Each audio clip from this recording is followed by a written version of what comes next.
miss my friends, yeah. I miss my friends. Now I miss my friends. Now I miss my friends. Now I miss my friends. And I ain't got no life. This is quarantine.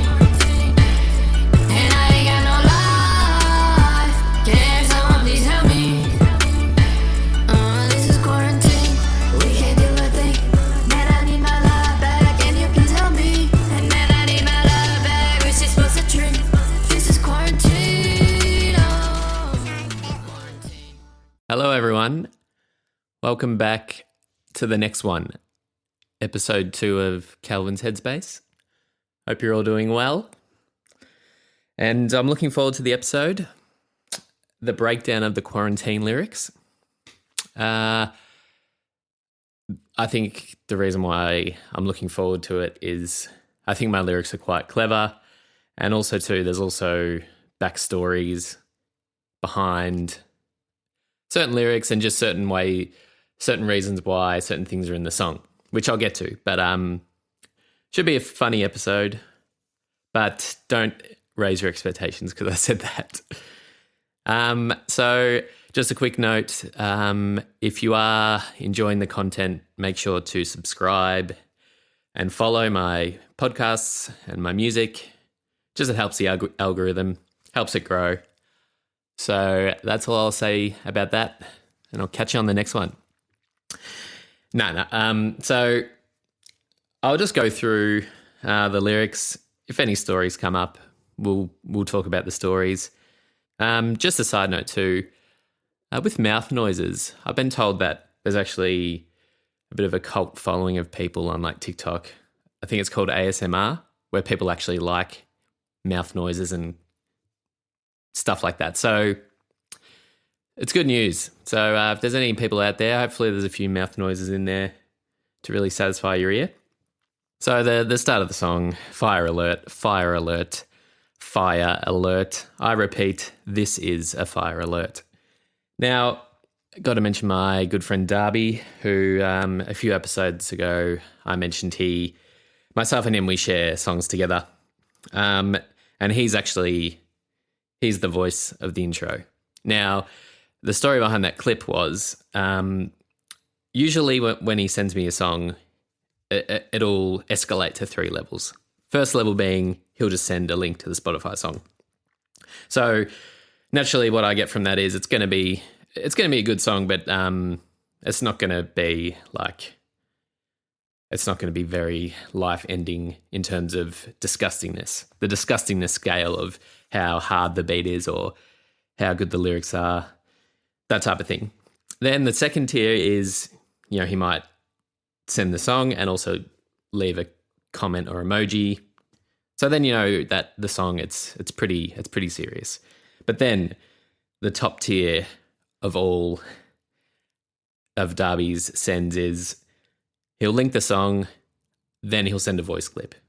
Now, whenever I see that on my WhatsApp, firstly, I get fearful of the song because either the beat is just going to be disgustingly good, or there's just going to be some lyrics in there that are really going to shock me, or just it is a fire alert. Now, I can't remember which song it was on the day, but he sent me a song and he sent me a clip, and that voice clip was the fire alert. And I think a few hours later he did it again. So I need to find that song, but whatever it was definitely fire alert worthy. So when I was making Quarantine, I just thought, it would be good to because putting people in the intro is kind of becoming my thing now. Like my friend Cindy, hello Cindy, she's been in the intro of one of my other songs, so it might be a theme, but I just thought this would fit the song perfectly. So just a little background there. So then we move on to the lockdown. No, we cannot leave now. Self-explanatory. We're in lockdown. Enough said. We move into I miss my friends, yeah. I miss my friends, yeah. Now I miss my friends. Now I miss my friends. Now I'm missing my friends. Obviously being in lockdown for nearly 2 years, not being able to see everyone has been frustrating. So again, very self-explanatory. Little side note that section was inspired. It's definitely inspired by Lil Uzi. There's a song of his, can't remember which one, but I think it's off his first album. Very similar type of delivery, and that's how I got that kind of flow and inspiration for that intro. So I move on to the chorus, and again, most of the chorus is self-explanatory. And I ain't got no life. This is quarantine. And I ain't got no life. Can someone please help me? Etc. This is quarantine. We can't do a thing. Self-explanatory. Man, I need my life back. Can you please help me? And man, I need my life back. Wish this was a dream, which I think we can all relate to. This is quarantine. So yeah, again, the chorus, very self-explanatory. The only thing I would say about it is when I'm saying quarantine, I don't actually mean the 14-day period that you're locked inside your house. I use quarantine and lockdown interchangeably. It's the same thing for me when I'm saying it in the song. It's just for some reason the word quarantine was just more, it was in my head. So I went with that. We head into the verse now. So this has ruined every single thing. I really want to hang out with my team. So again, that's just, not being able to see your friends, not being able to see your family, just not being able to do anything because of lockdown. Then watching TV every night. What else are we going to do? We can't take no flight. Again, we can't fly anywhere. Please don't call my phone up till we reunite. So, you know how, I think it was more earlier on in the first few lockdowns in Melbourne where like the group Zoom calls were a thing.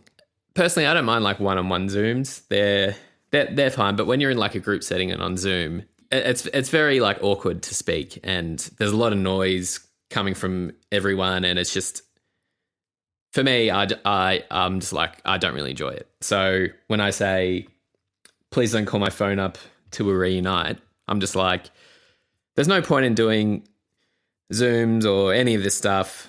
Let's just wait till lockdown ends so we can see each other in person and have a legitimate time. And the other thing you'll probably notice it in more songs is, for some reason, I really like saying phone on songs. I just like it. I just froth saying phone on a song. So I'll probably be saying it on all the songs because it's just the best. Okay, now this is like the gold of the podcast right here. Like, if you're like, this guy, I'm sick of this guy.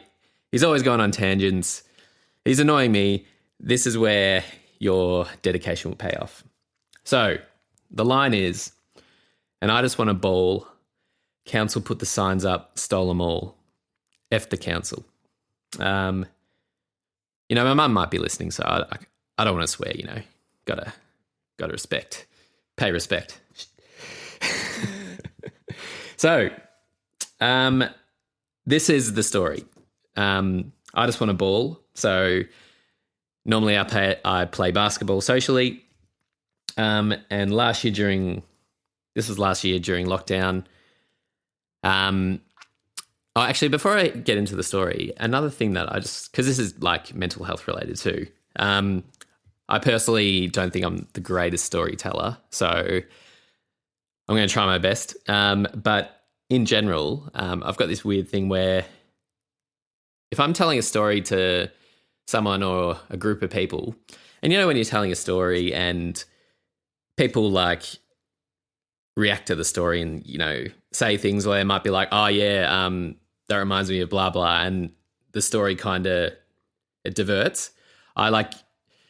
The whole time I am getting anxiety being like, oh no, I need to finish the story. Like the story, people are talking that the story's getting off track. I need to bring the story back so I can just finish it because it's going to be awkward. Like it's just a weird thing that goes on in my head. So I think I just need to calm down when telling stories, and obviously people will respond because we're human beings and that's what we do. So that's just a fun thing to chuck in on the side. But back to the story. me and my partner at the time, Amber, we every day after work during lockdown, we would go down to like our local basketball court and shoot hoops. Every day. Like it was the thing. We had this game where one round, each person would shoot 5 times from a particular spot on the court. And whoever had the most buckets at the end would win the round. So that's 1 point. And then first to 10. It was a very good game, very competitive. I can't believe I'm admitting this, but I think there was a stage where I lost 10 games in a row. Now, the rules are a little bit different, is what I do need to say about that, because she could shoot her 5 shots with no defense, nothing, not at all. Where when I had to shoot my 5 shots, I could only stand on the one spot, and she was able to do whatever she wanted. You know, she could grab my arm or like just harass me, and I would lose, and I would continually lose. So I was angry before the event happened. So we one of these days we get down to the court and we're like, yep, hit. We're shooting around. I've probably lost 8 in a row, so I'm ready for redemption. I'm like, today's the day. I'm going to redeem myself. No choking. I get there and there's cable ties on the gates to get into the court. So they're locked. And then there's a sign, there's a few signs up there's 4 signs up. And you know, I saw one of them and it said something like, the neighborhood watch will call the police if you're on this court because it's closed due to COVID. Now, the thing about the court was, on one side you had like a fence with a gate on each end, but if you crossed over to the other side, because there was a park in between where the court is, sort of on the right hand side to it, there was a fence there which was below waist height, so you could easily just step over and get on the court. So I can just go to the other side. So you're wasting your time doing this. And then second of all, I was thinking, are you the government? What? Who are you? Neighborhood Watch? Like, who do you think you are? I'm trying to hoop here. We're just trying to hoop to get by in this tough time. And you think you're going to be the Neighborhood Watch and be the saviors of COVID. And basically, you're not the government, so you can't tell me what to do. And associating the Neighborhood Watch with the council, that's kind of where the council link comes in. So didn't get the ball that day. So I needed to take matters into my own hands. So later that night, I hatched a plan that I would go down to the court under the cover of darkness, and I would take down the signs and I would cut the cable ties to free us all and open the gates. So I'm at home. I get dressed, obviously in dark clothing, because, you know, got to be prepared for what's out there in the streets. Now, I think I headed down there maybe 9:30. Now, keep in mind, there wasn't a curfew at this time, because if there was a curfew, there's no way I'm taking it that far. I'm not going to be out on the streets while there's a breaking curfew. That is not allowed. So I drive down there, and so I'll try to describe the street just to give you an idea. So you go through a roundabout and the street runs straight for maybe 200 meters. After about 50 meters, there's the entry to the park on the right. Then there's the basketball court which is the gated side. And there's 4 courts in like kind of like a square there. Then running parallel to that street on the other side is another street that runs like 200 meters straight. So you can cut through the park to get to the other side, which is very important to the story. So what I do is I take a right at the roundabout and park on the second street, the second parallel street, like kind of near the bottom portion. So I park. I've got a pair of scissors because got to get these cable ties off. So I walk around to the first street, which is where the gated side is, where the high fence is. So, it's dark, street's looking dark. I'm walking, I'm creeping, got my eyes out for the neighborhood watch, because who knows, maybe they're just sitting by the window of their houses and they're just waiting for someone to come. So I walk down and I get to the first gate, which has a sign, and also it's cable tied. So I get the scissors out, and at this point I'm terrified, and I'm like cutting the cable tie that's locked the gate. So I cut it. It takes me at least 30 seconds to a minute. So I cut it off. Then I go to cut the sign down, but at this point I'm scared. I'm like, nah, someone's going to see me. I'm going to get in trouble. So I'm like, bail on this sign, just bail on it. So I walk down to the next gate, and I'm like, I'll just walk 200 meters down and then do a loop again. So I walk down, and as I walk past, I just grab the second sign, which is the neighborhood watch sign in particular, which I really, out of all the signs, because some of them were like, closed because of COVID, but didn't say anything about the government at this stage. So it was a neighborhood watch sign. So in my anger from earlier, I just grabbed the sign and ripped it off the fence. And it felt great, but it was actually one of the loudest noises ever, because ripping the cable ties off a metal fence, so it's making this noise. So then I start running. I'm running. I'm running 200 meters down because I'm running and laughing because it's exhilarating, but I'm also scared of getting in trouble. So I run down to sort of one of the side streets. Then I take a right turn. Then I take another right turn. So now I'm walking down that second street back towards the court, with the sign in hand. So then I eventually get to the other side, which is the low fence, which is like below waist height. And there's a sign there and a cable tie, but I thought, there's no point cutting the cable tie because anyone can just jump over the fence. It's stupid. You're stupid, council. So then I get to the gate, and I'm a bit more composed this time. And I just carefully cut off the second sign. So I've got the second sign. I'm feeling good. What I decide to do, just for safety, is I cross through the park back to the other side, and then I'm going to walk back around to the second street on the right. Because, you just never know. There's been a bit of disturbance by me with the loud noises and the running, and you can never be too careful. So I'm walking back the other way, and I get onto the straight of the right-hand street. And then in the distance, I see two headlights approaching. Now, I've got no idea what kind of car it was, if it was a police car, if it was, the mayor of the neighborhood watch just doing his rounds for the evening.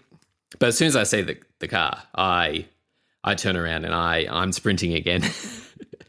And then not too long into the sprint, I realize that I'm running with scissors. So then I'm like, oh shit, I'm running with scissors.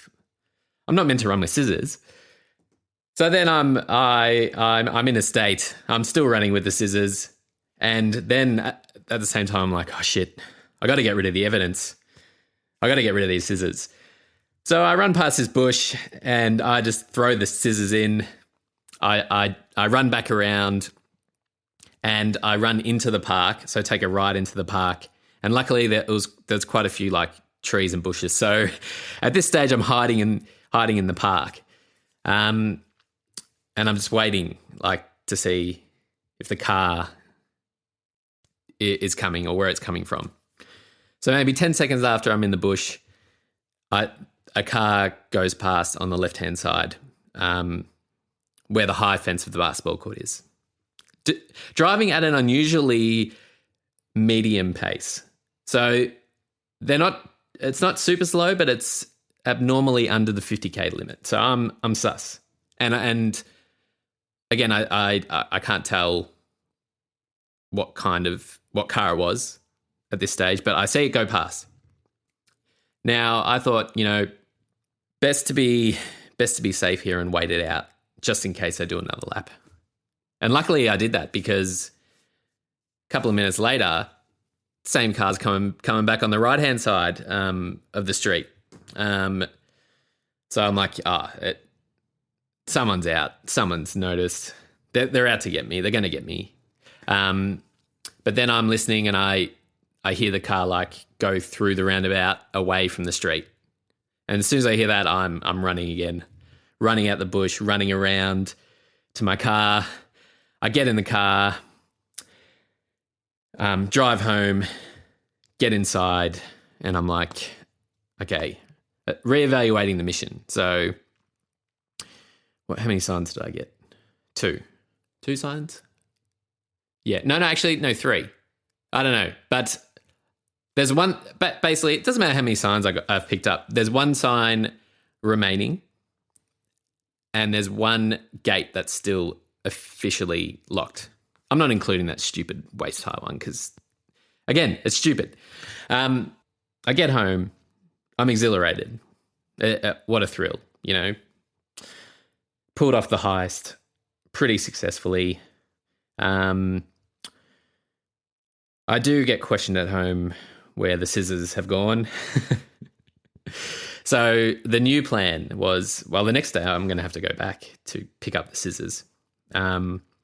So the next day I'm like, we're not going to hoop tomorrow, because I didn't know how successful the plan was going to be. But I was like, I'll take a walk down there, pick up the scissors, and just see where we're at.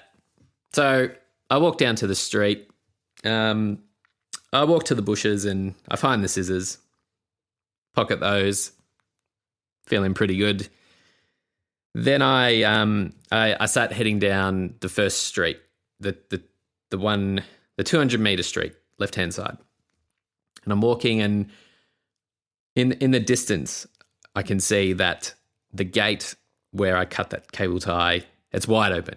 It has been flung open. It was a moment of pure joy, because I'm thinking, someone's obviously opened the gate, because how else is it open now? Because even though I cut the cable tie, it's still, you had to unlock the gate formally. So I'm getting excited. I'm walking up to the court. I'm like, if people are playing basketball, it's going to be the greatest. It's going to be the best. I get to the court, and there's 2 kids. They're hooping. They're having a good time. The sun's out. I'm feeling like, yes, this is what it's all about. And as I'm walking past, there's still that 1 sign left. So me, there's no fear. There is no fear this time. I just go up to the fence, rip the sign down, makes another loud noise. So the 2 kids look at me. And I was just like, they can never stop us balling. And they cheered, and I was smiling. And then I walked off at a very fast speed, because, again, I've ripped the sign down. I don't know who's watching. And then that was it. The next day, get there, they've now put actual locks on the gates, and it's gotten a bit more serious. So that night, I grabbed my bolt cutters. No. I drew the line there, There's a difference between cutting cable ties and using bolt cutters on a lock. I don't know, it sounds very criminal, like that. It was the next stage in being a criminal, and I wasn't ready to go to that level. I had my victory. I had my signs. So when you hear that lyric, and I just want to ball, council put the signs up, stole them all, F the council, that's why. So then we get to the next part of the verse, and I'm stuck inside, and I'm close to homicide. The ad-libs, oh shit. Now the thing about, because obviously when you're locked down with someone, I don't care if it's your family, friends, or whoever. You're just so sick of them that's how I describe the situation. And the thing about that ad lib there was it was actually like I stuffed up the take on one of them. So I was doing it and then I was like, oh shit. But I decided to keep it in there because I was like, if Amber hears that line, I mean, is she going to be mad at me? I'm like, oh shit. Like, I don't know. So I just kept it in there. And one more thing, I really hate quarantine. F quarantine. Again, self-explanatory. There's like a half-second chorus. Then we hit the second verse. So quarantine, no gym, so that means no creatine. There've been some thieves. My arms don't even fill my t-shirt sleeves. So for people that I guess don't know what creatine is, it's just like a supplement you use for the gym. You know, I don't even actually know really what it does. Here's my guess. I don't know how right or wrong this is. This could be like bro science or just I've forgotten. But I think something to do with you retain water or something, or you get more power in the workout. I don't know. But obviously the gyms are all shut during lockdown. So back then I was taking creatine. So I'm like, well, there's no point me taking it now because the gyms are closed. So no creatine. Then a story about my t-shirt size, which it may shock some of you, but before lockdown, I was a size medium in a t-shirt. Now I am a skinny guy. There's no doubt about it. But that is factual. Medium-sized t-shirt, quite snug around the sleeves. So it's a wake-up call to some of you because I was a medium. Now I'm probably a small again, maybe extra small, but back then it was the medium. And obviously now I've lost a bit of size, and the medium t-shirts are fitting loosely around the arms because COVID has stolen my gains basically. Now, a few more self-explanatory lines. Face masks everywhere. Don't you cough, don't dare. I think we all know when we see someone coughing in public, in general, there's a bit of a look that goes around or a bit of concern. Then the end of the verse, and one more thing. Imagine quarantine was Yeodine. Yeodine is a famous place amongst the New Zealand group of friends. I wasn't part of the initial Yeodine. I came in about, I think it was the third time, because there's been like four to five visits, I think. But basically, it's a place about an hour and a half from Melbourne, where it's like you just Airbnb. Oh, I'm getting a phone call. All right, so sorry about that.